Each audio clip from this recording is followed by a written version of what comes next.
आप सभी को सालों प्यार सलाम। मैं रेवरेंड डॉक्टर बिनी जॉन एक बार फिर से आपके समक्ष उपस्थित हूँ बिब्लिकल न्यूमरोलॉजी में आपका स्वागत करते हुए। जैसे कि इन दिनों 40 दिन के उपवास का समय चल रहा है और बहुत सारे लोग जो हैं कहते हैं कि हमें उपवास रखने चाहिए, या बहुत से लोग कहते हैं नहीं रखने चाहिए, और बहुत से लोग कहते हैं कि ये बिब्लिकल नहीं है, बाइबल के अनुसार नहीं है, तो हम इसको क्यों रखें। आप हमें बताइए कि क्या हम ऐसा करें या ना करें। जब इस तरीके के मैसेज आते हैं, कमेंट आते हैं, तो मुझे है ना लगता है कि ये सब है ना कैसे उनको समझाऊं कि ये सब जो कुछ चीज़ें व्यक्तिगत होती हैं उसमें कोई भी है ना वो नहीं है। यीशु मसीह ने स्वयं कहा है कि उपवास का समय आएगा, यानी उपवास रखने के लिए उसने कभी मना नहीं किया, और ये है ना बिब्लिकली है। तो यहाँ पर अगर हम एक दिन का भी रख सकते हैं। अभी है ना चर्चेज के अंदर मैं देखता हूँ कि लोग एक हफ्ते का उपवास प्रार्थना रखते हैं, कोई है ना एक हफ्ते एक महीने की रखते हैं, कोई है ना हो सकता है 2 महीने की भी रखे, 3-3 महीने की। मैंने अभी पिछले दिनों ना पढ़ा एक ना फेसबुक पर कोई व्यक्ति है जो 1 साल का उपवास है ना प्रार्थना ना संचालित कर रहे हैं। तो मैं देखता हूँ कि लोग है ना अलग अलग तरीके से विचारधारा रखते हैं। अब है ना वो कहेंगे कि वो मेन लाइन है, नहीं मेन लाइन के नहीं है वो, या ना वो CNI मेथोडिस्ट या कैथलिक का नहीं है वो, मतलब एक बिलीवर है, लेकिन उनको लगा कि ना हम प्रार्थना उपवास करने से हम लोग आत्मिक उन्नति कर सकते हैं, तो उन्होंने 1 वर्ष का रखा होगा शायद ये सोच करके। तो मैं इसके विषय में ना तो मैं ये कह रहा हूँ कि आपको रखना ही रखना है, ना ही मैं ये कह रहा हूँ कि आपको नहीं रखना है। वैसे भी बाइबल के अनुसार आपको उपवास रखना चाहिए। बाइबल के अनुसार ही नहीं बल्कि मेडिकली भी आपको उपवास रखना चाहिए। मेडिकली भी आपको देखें, मेडिकल साइंस को अगर ना आप समझते हैं या ना उसको सुनते हैं या डॉक्टर से आपकी बातचीत होती है, तो आप पाएंगे कि वो है ना हमेशा कहते हैं कि जो सही डॉक्टर होंगे कि हफ्ते में 1 बार जरूर उपवास रखें, ताकि है ना आपका जो शरीर का जो संतुलन है वो बना रहे। तो चलिए मैं ना इसके अभी मैंने उपवास के फायदे बताए थे आपको पिछली वीडियो में। मैं आप इसको नुकसान बताता हूँ कि अगर आप अपने जीवन में उपवास नहीं रखते तो क्या है ना इसके नुकसान हो सकते हैं, शारीरिक रूप से, आत्मिक रूप से और मानसिक रूप से, यानी तीनों रूप से आपको क्या क्या नुकसान हो सकते हैं। इससे पहले मैं आगे बढ़ूं, आपसे गुजारिश है चैनल को सब्सक्राइब कर लें, लाइक कर दें, कमेंट कर दें और दूसरे लोगों को शेयर ज़रूर करें ताकि दूसरे लोग भी इसका लाभ उठा सकें। उपवास नहीं रखने से कोई सीधा साधा नुकसान तो नज़र नहीं आता है कि ना नहीं रख रहे तो भैया ठीक है कोई नुकसान नहीं है, ऐसा नहीं है। लेकिन व्यक्ति जो है, कोई भी व्यक्ति हमेशा बिना किसी संयम या संतुलन के आहार खाता रहे, मतलब कोई भी संयम ना रखे, हमेशा खाने की बात करता रहे, खाने पीना ही उसका जीवन हो जाए, तो ना वो शारीरिक और मानसिक और आत्मिक रूप से उसके लिए हानिकारक जरूर हो सकता है।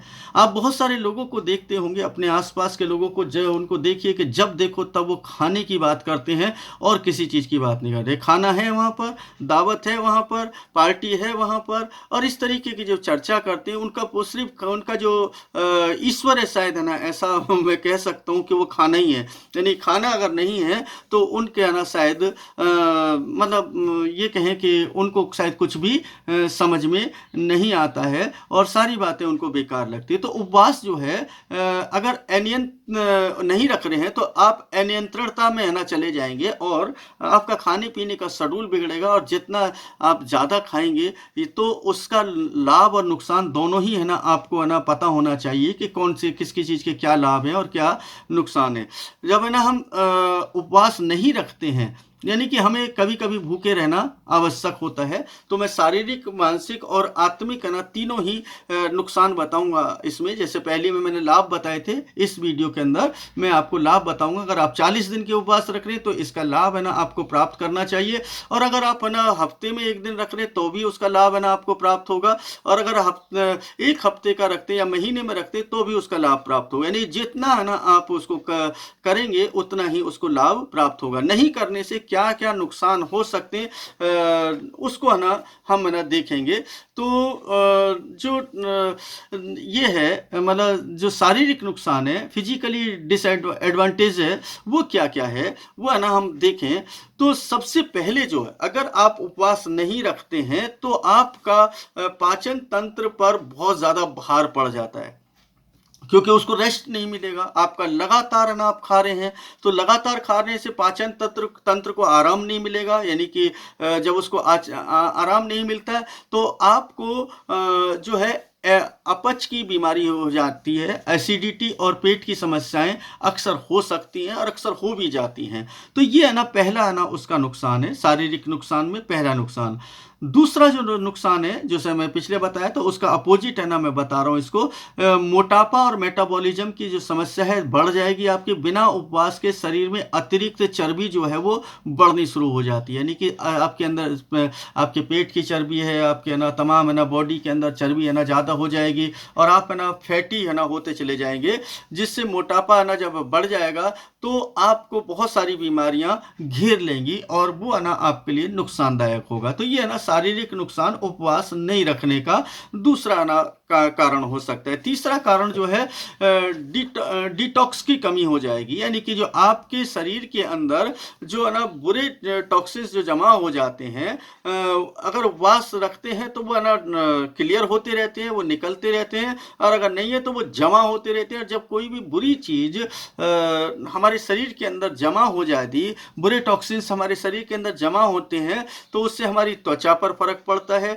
हमारे लीवर पर फर्क पड़ता है, हमारी किडनी पर फर्क पड़ता है, और ये तीनों चीज़ें जो हैं वो लगातार है ना मतलब बुरी स्थिति में चली जाती हैं और फिर बीमारियों को जन्म देती हैं। तो ये है ना जो है तीसरा है ना कारण शारीरिक नुकसान इसका नजर आता है। चौथा जो है ना इसका आता है ब्लड शुगर और कोलेस्ट्रॉल जो है ये बिल्कुल असंतुलित हो जाता है, यानी कि आप उसमें कोई संतुलन नहीं बना सकते। उपवास से इंसुलिन की जो संवेदनशीलता है वो बढ़ जाती है, और लेकिन अगर उपवास ना किया जाए तो ब्लड शुगर जो है कोलेस्ट्रॉल का जो असंतुलन है वो हो सकता है और उसे डायबिटीज और हृदय रोग होने की संभावना अधिक बढ़ जाती है, उसको है ना अधिक है ना ये झेलना पड़ सकता है। तो ये है ना इसका जो है आप देखेंगे कि पहला, दूसरा, तीसरा और चौथा है ना नुकसान है ना आपको देखा। पांचवा एक नुकसान और देख लेते हैं। अगर ना शारीरिक जो नुकसान है आपका क्या होगा अगर आप उपवास नहीं रखते हैं तो उपवास रखना चाहिए, कभी भी रखें आप, है ना। ऐसा नहीं कि अगर 40 दिन में नहीं रख रहे तो बाद में भी आप रख सकते हैं या महीने में भी रख सकते हैं।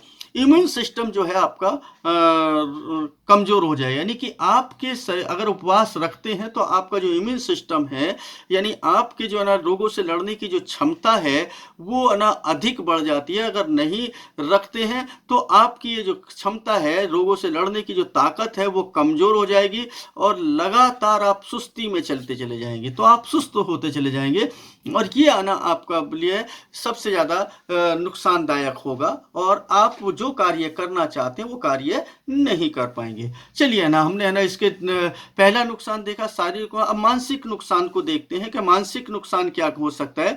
यानी मानसिक, अभी जैसे मानसिक लाभ थे ऐसे ही अगर है ना उपवास करते हैं तो उसके मानसिक लाभ हमने बताए थे पिछली वीडियो में। अगर नहीं करते हैं तो है ना उसके मानसिक नुकसानों को भी आप है ना जान लें।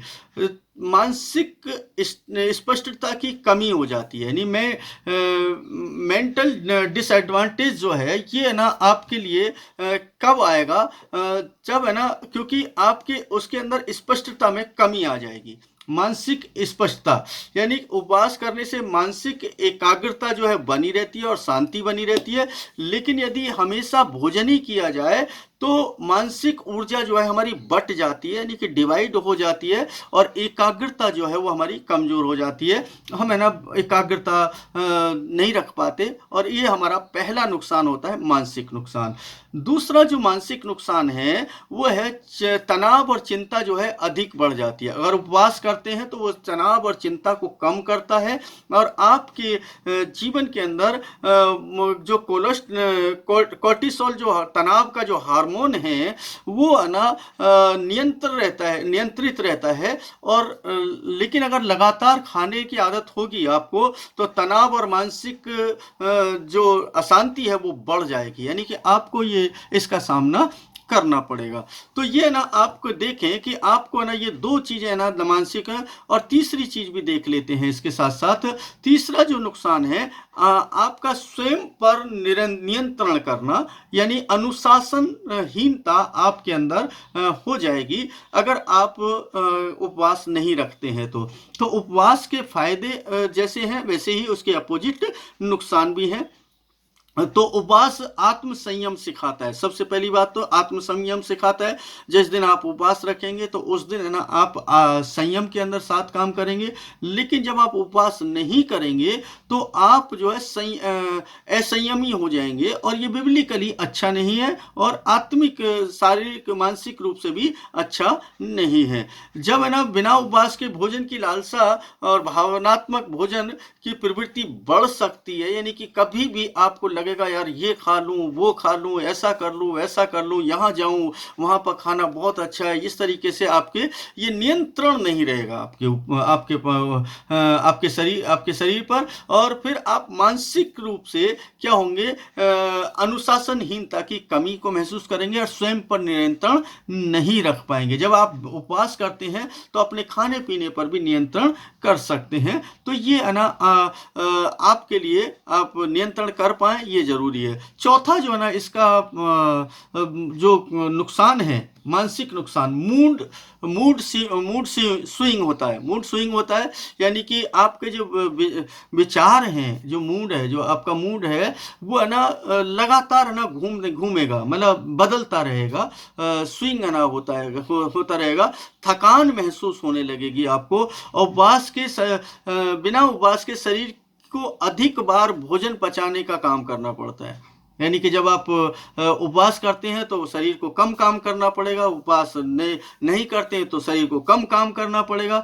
और जब कम काम करना पड़ेगा तो आप शांति में जीवन को जिएंगे। अगर ज़्यादा काम करना पड़ रहा है शरीर को तो आप अशांति में जीवन को जिएंगे, और आलस्य, चिड़चिड़ापन और अनावश्यक जो थकान है वो आपको लगातार परेशान करती रहेगी। तो इस तरीके से आप देखें कि ये जैसे शारीरिक का ना नुकसान है, उसी तरीके से मानसिक नुकसान भी है। अब आत्मिक नुकसान क्या क्या हो सकता है इसका, अगर आप जो है उपवास नहीं रखते हैं तो।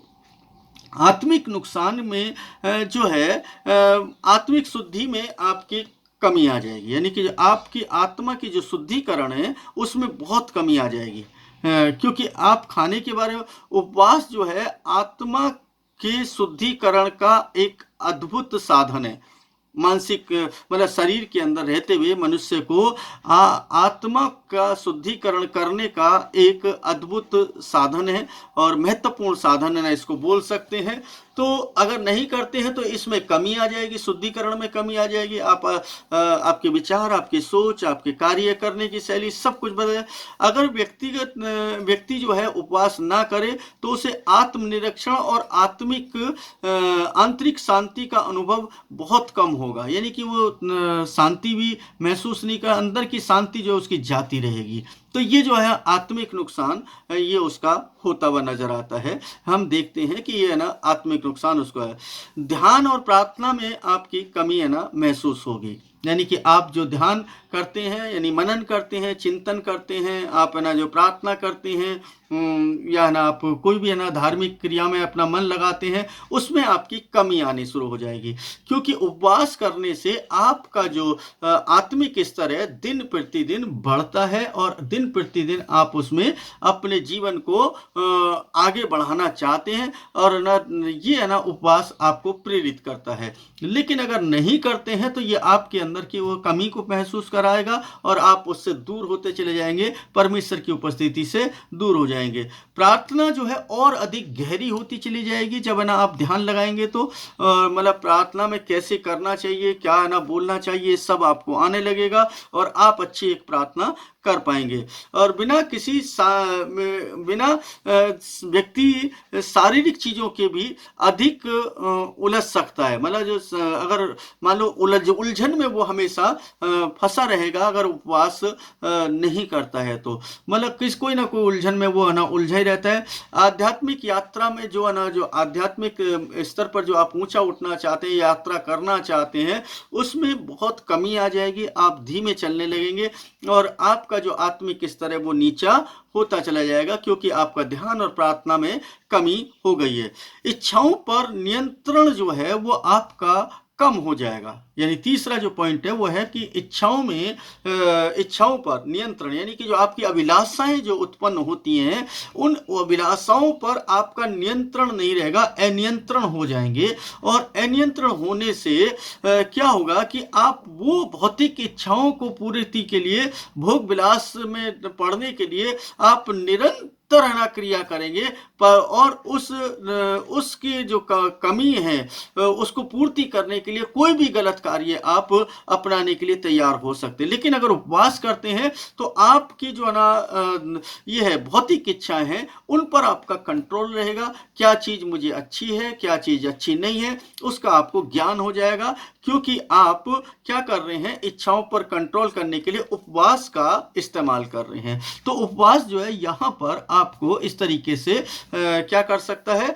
सहायक हो सकता है, सहायता दे सकता है। हाँ, जो इसमें आत्मिक नुकसान में जो चौथी बात है वो जो है ना, ये भी बता देते हैं, धार्मिक परंपराओं और आत्म साक्षात्कार में आपकी कमी हो जाएगी। जो धार्मिक परंपराएं जो है ना होती हैं, चाहे कोई भी फेस्टिवल होता है आपका, कोई भी, चाहे क्रिसमस है, चाहे ना आपका ईस्टर है, चाहे गुड फ्राइडे है, चाहे कोई भी है ना XYZ जो भी है ना फेस्टिवल है ना होते हैं, उनमें है ना आपका जो रुझान है वो कम हो जाएगा। अरे ये तो कोई बात नहीं, हर साल आता है, कोई दिक्कत नहीं है। लेकिन आप जब है ना उपवास रखते हैं तो आप आत्मिक स्तर पर, शारीरिक स्तर पर, मानसिक स्तर पर आप जुड़े रहते हैं परमेश्वर के साथ और धार्मिक परंपराओं के साथ। और जब धार्मिक परंपराओं के साथ जुड़े रहते हैं तो वो है ना आपको वो नुकसान नहीं हो सकता जो नुकसान आपको शारीरिक, मानसिक और आत्मिक होना वाला है। क्योंकि परमेश्वर जो है उन लोगों के लिए काम करता है जो उसकी तरफ अपने मन को लगाते हैं, अपनी खुदी को मिटाते हैं। ऐसा नहीं करने से, यानी उपवास नहीं करने से कई बार जो है आध्यात्मिक लाभों से हम जो है वंचित रह जाते हैं, यानी कि वो जो हमें मिलना चाहिए वो नहीं होता, क्योंकि हमारा ध्यान नहीं होता। ऐसा नहीं है कि बहुत सारे लोग उपवास नहीं करते तो वो ना परमेश्वर के साथ नहीं है, ऐसा भी नहीं है। लेकिन अपने आप को कंट्रोल में रखना बहुत ज़रूरी है। हो सकता है कि कुछ लोग हों जो कि उपवास नहीं रखते हों, और लेकिन अपने आप पर कंट्रोल है उनको, और वो तमाम भौतिक वस्तुओं के पर अपना कंट्रोल रखते हैं कि उनको कौन सी अभिलाषा ना जागृत होने देनी है, कौन सी नहीं होने देनी है, या कितना संतुष्ट वो व्यक्ति है। तो ये तीन बातें जो हैं आपको नुकसानदायक हो सकती हैं जो अगर उपवास नहीं करते हैं। तो जैसे मैंने फायदे बताए थे, ऐसे मैंने आपको ये नुकसान बताए हैं, इसी का उल्टा अपोजिट। इसलिए मैंने दोनों जो वीडियो हैं ये साथ साथ बनाई थी, और मुझे उम्मीद है कि आप लोगों को ये दोनों वीडियो ना पसंद आएंगी और आप इससे बहुत ज्ञान अर्जित करेंगे और दूसरे लोगों को भी सिखाने पाएंगे। परमेश्वर आप सभी को बड़ी आशीष और बड़ी बरकत दे। आप सबके घर परिवारों में तमाम सुख शांति बने रहे। इन्हीं प्रार्थनाओं के साथ आप सबको प्यार, सलाम, शालोम।